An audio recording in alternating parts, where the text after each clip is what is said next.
नमस्कार, मैं हूं आपके साथ कांची बंसल और आप देख रहे हैं खबरें दिन भर की। मैं लाई हूं आपके लिए देश और दुनिया की तमाम बड़ी खबरें। इस बुलेटिन में आज बात करेंगे मॉनसून सत्र में मचे बवाल के बीच पीएम मोदी की विपक्ष को हुंकार की, कोरोना काल के बीच केरल सरकार के बकरी ईद पर दी गई छूट पर सुप्रीम कोर्ट के एक्शन की, बात करेंगे सिद्धू और कैप्टन के बीच की टकरार की, यूपी में ईद को लेकर योगी आदित्यनाथ के आदेशों की, और बुलेटिन के आखिर में आपको बताएंगे कि आईफोन और एंड्रॉइड यूजर्स के फोन कैसे हैक कर रहा है पेगासस सॉफ्टवेयर।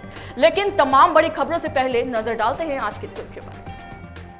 सदन में विपक्ष पर पीएम मोदी ने भरी हुंकार, कहा कुछ लोगों को रास नहीं आ रहा, नए मंत्रियों का कराया गया परिचय।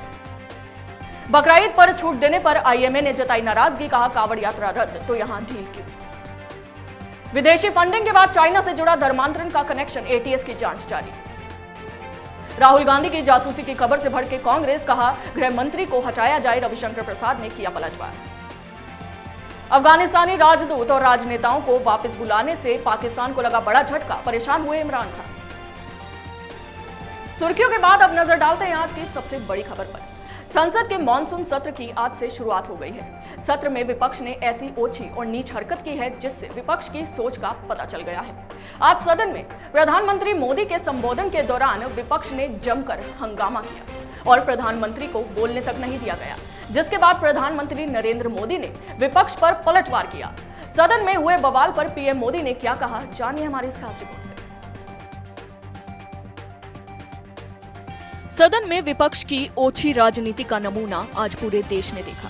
पीएम मोदी ने विपक्ष पर निशाना साधते हुए कहा कि विपक्ष के लोग तीखे से तीखे सवाल पूछें, लेकिन सरकार को जवाब देने का मौका भी दें ताकि आम जनता तक सरकार की आवाज पहुंच पाए। प्रधानमंत्री नरेंद्र मोदी ने कहा कि मैं आशा करता हूं कि सभी को वैक्सीन का एक डोज लग गया होगा। सभी सदन वाले और अन्य लोग कोरोना प्रोटोकॉल का पालन कर रहे हैं। वैक्सीन बाहों पर लगती है तब आप बाहुबली बन जाते हैं। अब तक 40 करोड़ से ज्यादा लोग कोरोना के खिलाफ लड़ाई में बाहुबली बन चुके हैं। इतना ही नहीं, कोरोना महामारी पर बोलते हुए पीएम मोदी ने आगे कहा कि कोरोना महामारी ने पूरी दुनिया को अपनी चपेट में लिया हुआ है। हम चाहते हैं कि इस महामारी को लेकर संसद में सार्थक चर्चा होनी चाहिए। विपक्ष की ओर से जो भी सुझाव दिए जाएंगे उससे कोरोना के खिलाफ लड़ाई में तेजी आएगी।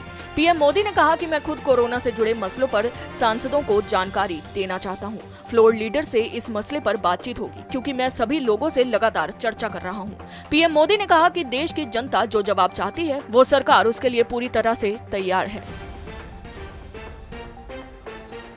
संसद के मॉनसून सत्र में विपक्ष की ओर से कई मसलों पर सरकार को घेरने की तैयारी की गई थी और इस बात का अनुमान पहले से ही लगाया भी जा रहा था कि विपक्ष केंद्र सरकार को घेरने की तैयारियों में जुटी है। लेकिन जो हरकत आज सदन में विपक्ष ने की है वो बेहद निंदनीय है, क्योंकि बीजेपी के चेहरे नरेंद्र मोदी और प्रधानमंत्री नरेंद्र मोदी में बहुत फर्क है और देश के प्रधानमंत्री का लिहाज विपक्ष को बेशक करना चाहिए। नजर डालते हैं आज की दूसरी बड़ी खबर पर। सुप्रीम कोर्ट ने बकरी ईद के मौके पर कोरोना नियमों में ढील देने पर चिंता जताई है। सर्वोच्च अदालत ने केरल की राज्य सरकार से बकरी ईद के मद्देनजर कोविड-19 प्रतिबंधों में 3 दिन की छूट देने को लेकर आज ही जवाब दाखिल करने को कहा है।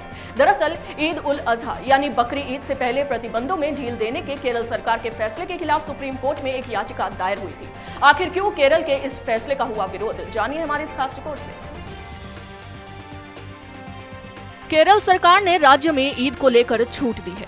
कोरोना की ये ढील ऐसे समय में दी गई है जब राज्य में कोविड मामलों और टेस्ट पॉजिटिविटी रेट में बढ़ोतरी देखी जा रही है। सुनवाई के दौरान वरिष्ठ वकील विकास सिंह ने कहा कि केरल में देश में सबसे ज्यादा 10.96% कोरोना पॉजिटिविटी रेट है, जहां लगातार कोरोना के सबसे ज्यादा मामले आ रहे हैं। ऐसे में ये छूट देना सही नहीं होगा। यूपी में कोरोना पॉजिटिविटी रेट सिर्फ 0.04% है।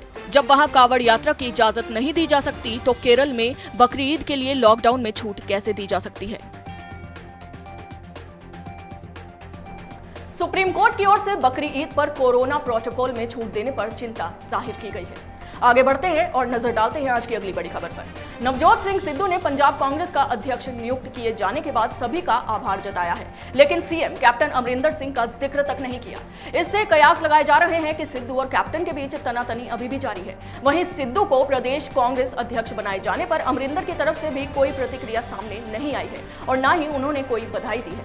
सिद्धू और कैप्टन अमरिंदर के बीच की टकरार को विस्तार से जानने के लिए देखिए हमारी ये खास रिपोर्ट। पंजाब में चल रहे सियासी घमासान के बीच सिद्धू ने छक्का मार दिया है। नवजोत सिंह सिद्धू को पंजाब कांग्रेस का अध्यक्ष नियुक्त किया जा चुका है।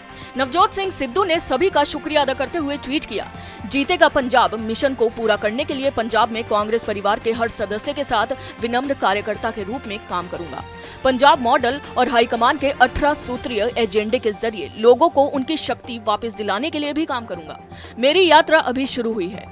गांधी परिवार के प्रति आभार जताते हुए सिद्धू ने लिखा कि आज उसी सपने को पूरा करने के लिए आगे बढ़ूंगा और कांग्रेस के अजय किले को और मजबूत करूंगा। मैं माननीय कांग्रेस अध्यक्ष सोनिया गांधी जी, राहुल गांधी जी और प्रियंका गांधी जी के प्रति आभारी हूं, जिन्होंने मुझ पर विश्वास किया और मुझे ये महत्वपूर्ण जिम्मेदारी दी। इस दौरान कैप्टन ने साफ रूप से कह दिया था कि जब तक सिद्धू उनके खिलाफ किए गए अपमानजनक ट्वीट को लेकर सार्वजनिक रूप से माफी नहीं मांगते, तब तक वह उससे मुलाकात नहीं करेंगे। सिद्धू को पंजाब कांग्रेस का अध्यक्ष नियुक्त कर दिया गया है, लेकिन अब इंतजार है तो इस पर कैप्टन अमरिंदर की प्रतिक्रिया का। आगे बढ़ते हैं। यूपी में बकरी ईद के मद्देनजर सीएम योगी आदित्यनाथ ने अधिकारियों को सख्त निर्देश जारी कर दिए हैं। सीएम ने क्या आदेश दिए हैं, जानिए हमारे इस खास रिपोर्ट से। कोरोना को लेकर एक केरल सरकार है जहां सबसे ज्यादा कोरोना के मामले दर्ज हो रहे हैं, फिर भी बकरा ईद को लेकर छूट दी गई है। वहीं दूसरी ओर यूपी की योगी सरकार है जो कोरोना को लेकर किसी भी तरह की लापरवाही बरतने को तैयार नहीं है। योगी सरकार ने कोविड नियमों को देखते हुए आदेश जारी किए हैं कि ईद के किसी भी आयोजन में 50 से ज्यादा लोग जमा न हो। इसके अलावा ये सुनिश्चित किया जाए कि कहीं भी गोवंश या ऊंट या फिर अन्य प्रतिबंधित जानवर की कुर्बानी बिल्कुल ना हो। ऐसा होने पर संबंधित व्यक्ति या परिवार पर कानून के मुताबिक सख्त कार्रवाई की जाएगी। बता दें कि 21 जुलाई को ईद का त्योहार मनाया जाएगा। सीएम ऑफिस की तरफ से जारी आदेश में साफ कहा गया है कि कुर्बानी सार्वजनिक स्थलों पर नहीं की जाएगी। इसके लिए चिन्हित स्थानों या निजी परिसरों का ही उपयोग किया जाएगा। इस दौरान साफ सफाई का विशेष ध्यान भी रखा जाए और प्रशासन के दिशा निर्देशों का सख्ती से पालन हो। बता दें कि यूपी के कई मुस्लिम धर्मगुरुओं ने कोरोना संक्रमण के कारण बकरीद की नमाज मोहल्ले की मस्जिदों में ही अदा करने की अपील की है। इसके अलावा लगातार दूसरे दिन बकरीद पर ऊंटों की कुर्बानी नहीं की जाएगी। सरकार ने इस पर प्रतिबंध लगा दिया है। कोरोना को लेकर यूपी में कांवड़ यात्रा पर तो प्रतिबंध है ही, लेकिन कोरोना के बढ़ते मामलों को देखते हुए योगी सरकार ने ईद को लेकर भी सख्त आदेश जारी कर दिए हैं। नजर डालते हैं आज की आखिरी बड़ी खबर पर। इजरायली जासूसी सॉफ्टवेयर पेगासस पर खुलासे से भारत से लेकर पूरी दुनिया में बवाल मचा हुआ है। माना जा रहा है कि ये जासूसी सॉफ्टवेयर पूरी दुनिया पर जासूसी कर सकता है। पेगासस को समझने के लिए ये रिपोर्ट देखिए।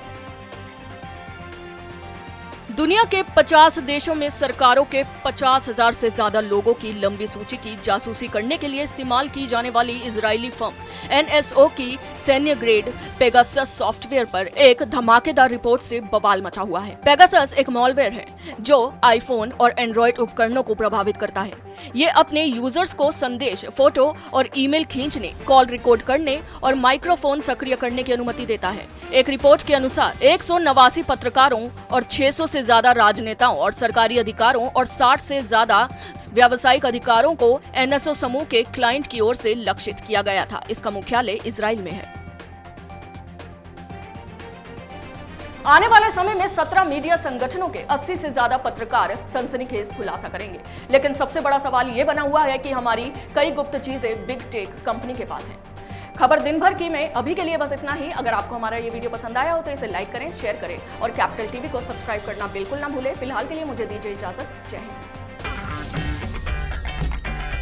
अगर आपको हमारा वीडियो पसंद आया हो तो इसे लाइक करें, हमारे चैनल को सब्सक्राइब करें और हाँ, बेल आइकन दबाना ना भूलें ताकि आप तक हमारे वीडियो की नोटिफिकेशन पहुंचती रहे। आप अपना सुझाव हमें कमेंट बॉक्स में दे सकते हैं। हमारे साथ जुड़ने के लिए शुक्रिया।